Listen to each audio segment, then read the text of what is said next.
Bonjour à toutes, bonjour à tous. Bienvenue à France Stratégie. Vous allez assister et pouvoir participer à un débat.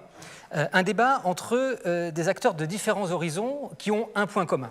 Le point commun, c'est celui d'avoir consulté les Français sur le monde d'après. Je vais inviter chacune et chacun d'entre eux à se présenter et à présenter la démarche. Je me tourne enfin vers Chloé Kerasso, donc de la plateforme Acton Politiquaire. Je vous laisse nous présenter ce dont il s'agit. Merci beaucoup. Donc, Chloé, je représente Politiquaire, plateforme acton.fr.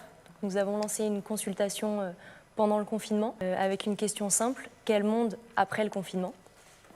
L'objectif était double. Le premier était de recenser toutes les innovations, les nouvelles manières de faire et s'inspirer de ce qui existe déjà pour avancer dans tous les domaines. Et la seconde, apporter cette matière et les idées des citoyens aux décideurs, qu'ils soient locaux ou nationaux, pour les aider à préparer leur mandat, leur politique, en prenant en compte les expériences et les besoins de chacun. Donc quelques chiffres clés: on a eu 2700 utilisateurs pendant 2 mois de consultation, qui a permis de faire émerger 400 contributions. Ces contributions étaient libres, c'est-à-dire que chacun était invité à proposer des objectifs, par exemple rendre les villes plus vertes, ou des solutions, végétaliser les toits par exemple, et ensuite pouvoir en débattre, amender, enrichir et voter pour prioriser les différentes solutions. Parmi ces contributions, on a eu 60% des propositions qui étaient issues des 20-35 ans. Donc on a eu une participation très forte des jeunes.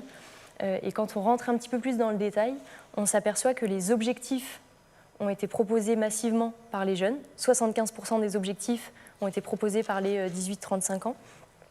Alors qu'en revanche, les solutions ont, elles, été proposées par les plus de 50 ans.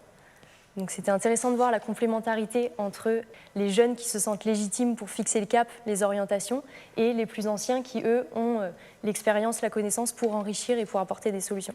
Sur cette consultation, il y avait 9 thématiques, et il y en a 3 qui ont recensé 50% des participations, qui sont la biodiversité et la sécurité, l'alimentation, l'agriculture, et enfin la démocratie et la proximité. Donc c'était les 3 grands thèmes de cette consultation. Et on a fait cette consultation en fait il y a 2 ans sur la ville de demain. Et on s'est aperçu que les propositions étaient sensiblement les mêmes il y a 2 ans. La chose qui a changé, c'est vraiment le nombre d'utilisateurs qui est beaucoup plus important et l'âge aussi qui a évolué. Donc on voit une prise de conscience massive d'une nécessité de changer le mode de fonctionnement qui touche désormais presque tout le monde. Merci beaucoup.